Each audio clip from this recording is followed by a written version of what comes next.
பேசிகளோ செல்லிடப்பேசிகளோ இல்லாத காலத்தில் தான் நினைத்த நாடுகளுக்கு தனியாக சென்று வந்தாள் அவ்வை. ஆனால் இன்றோ பக்கத்து வீட்டுக்கு கூட பெண் குழந்தையை விளையாட அனுப்ப முடியாத சூழ்நிலையில் நாம் இருக்கின்றோம். காரணம் அவர்களுக்கு எதிராக நடக்கும் பாலினவன் கொடுமைதான். அன்றைய ஆண்கள் தன் காதலை ஏற்க மறுத்த பெண்களை ஆசிட் வீசி அழிக்கவும் இல்லை, ஆபாச படம் எடுத்து மிரட்டவும் இல்லை.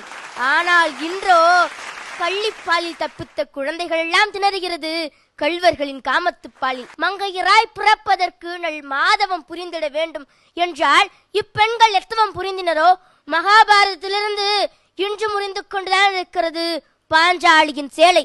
கௌரவர்கள் பஞ்சபாண்டவர்கள் புடைசூழ ஆதரவற்று இருக்கிறாள் மணிப்பூர் பாஞ்சாலியும் பாண்டிச்சேரி சிறுமியும்.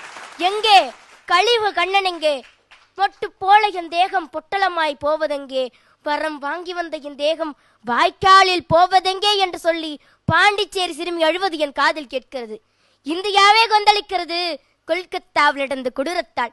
இந்த கொடியவர்களை மிருகத்திற்கு ஒப்பாக கூறுவர். ஆனால் எந்த ஒரு மிருகமும் தன் இனக்குட்டியிடம் தன் இச்சை தீர்த்து கொள்வதில்லை.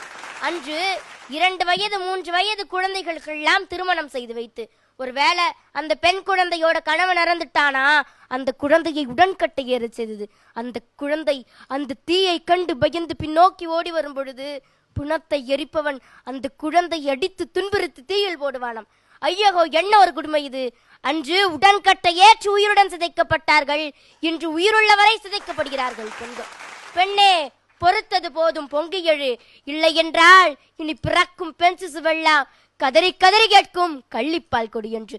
திருவெல்லாம் சாராயம், இணையத்தில் ஆபாசம், பெண்களின் சதையை வைத்தே சகலமும் வியாபாரம், போஷாக்குடன் போதைப் பொருள் வியாபாரம். இவற்றை தடை செய்தாலே பாதி குற்றங்கள் குறைந்துவிடும். இக்குற்றவாளிகளுக்கு கடுமையான தண்டனைகள் வழங்க வேண்டும். அதை பார்க்கும் ஒவ்வொரு ஆணுக்கும் பெண்களை தவறாக பார்க்கும் எண்ணமே வரக்கூடாது.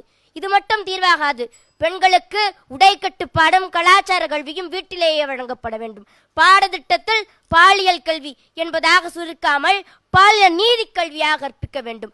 இக்குற்றம் பெரிதும் நடக்க காரணம் ஒரு ஆண் பிள்ளையை சரியாக வளர்க்காத பெற்றோரும் சமூகமும் தான்.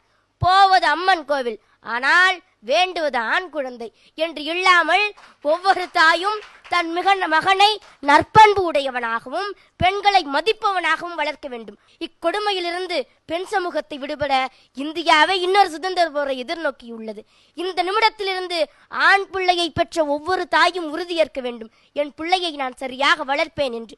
வரும் தலைமுறையிலாவது பெண்களை நிம்மதியாகவும் பாதுகாப்பாகவும் வாழ வழி செய்வோம்.